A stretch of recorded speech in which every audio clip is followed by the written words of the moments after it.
The species we use on the farm include red clover, white clover, millet, timothy, and we use a meadow brome, smooth brome, and we're trying fescue. For us, the seeding stage for forage plants is very important because forage plants are increasingly expensive, and we hope that the largest possible number of seeds that we put into the ground germinate and produce hay. In Quebec, we have a bit of a problem in that we make crumb that is too thick to sow our forage. So the solution is to pre-roll. Either we have to make crumb that is less thick, less fine, less puffy, or we absolutely have to use a roller to compact it a little bit so that when the seeder comes, it does a uniform job.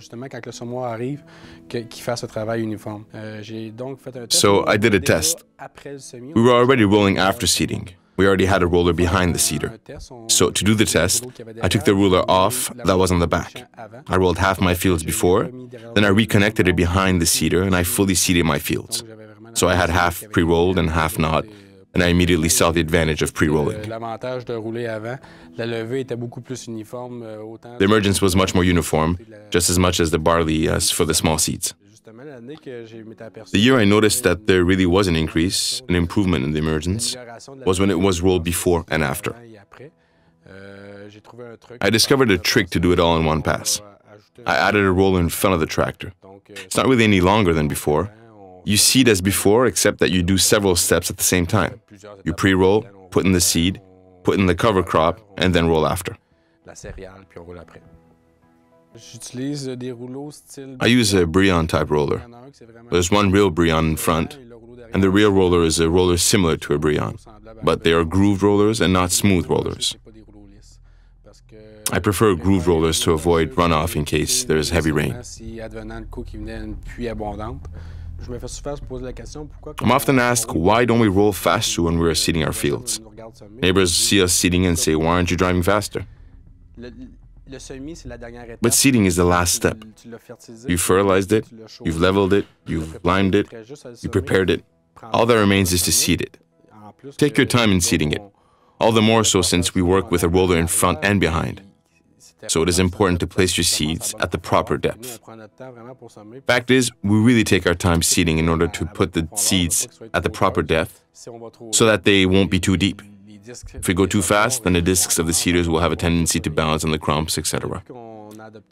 Since we've adopted these practices, it is clear that our seed emergence is exceptionally uniform. And we end up with a very, very dense fields of hay because almost all of our small seed forage seeds germinated and came up. Without a doubt, planting forage plants this way, we get the optimal germination rate. At our place, that allows us to easily keep brome grass for 3, 4, 5 years in our fields. We see that the brome survives very well in our fields year after year. Why do people not use brome grass? The main reason is that they're not fully equipped to plant it. The major shortcoming of brome grass is its planting. It is hard to plant.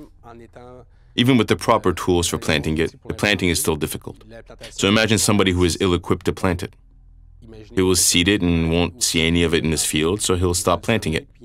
That's the main reason, because once you've succeeded in making it grow and seeing it in the field, well, you never get rid of such a good plant. It's a keeper.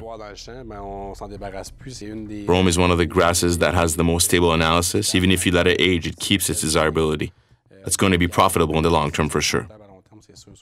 Our technique is a bit like the work of Brion can do, because really we are based a bit on the results of a Brion. When we made our front roller, our brome box and all that, we were inspired in part by the Brion. I like to have my forage plant captured between two rollers, like a Brion. But basically, what we have in addition is that we have a seeder that is more diversified. We can sow barley in the same pass, or we can simply sow a pure forage crop. It's largely through experience that we improve. We do a lot of testing on the farm and trials. We see if that works or doesn't work.